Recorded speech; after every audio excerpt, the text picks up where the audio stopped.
kotse, may vehicle, ang gusto nyo munang gawin, para i-clear, kailangan nyo isandal sa pader. Okay? Kailangan nyo ipasandal sa pader.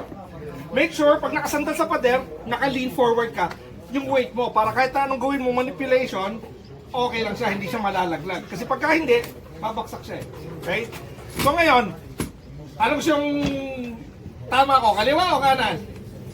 Kaliwa. So kaliwa ang gumagana, kaliwa ang hindi gumagana? Kaliwa ang gumagana. Kaliwa ang gumagana. Okay. So pag kaliwa ang gumagana, nakasandal ako. Okay. Kuha ko ng spare magazine. Spare magazine, tulak sa likod. Okay. Tulak until mailak ko yung bolt. Okay. So ngayon, pag nakalock na yung bolt,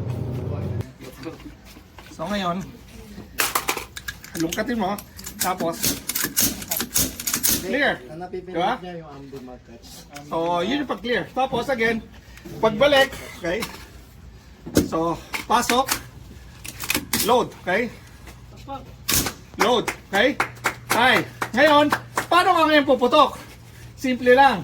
Left hand, pag hinawakan mo kasi dito, ang hirap, mabigat yung harap. Diba? So, what you want to do is, hawakan mo sa gitna. Okay? Tapos, since left hand ka, butt stock on the right shoulder. Ito mo? Kita nyo paano kinakalabit? Thumb forward.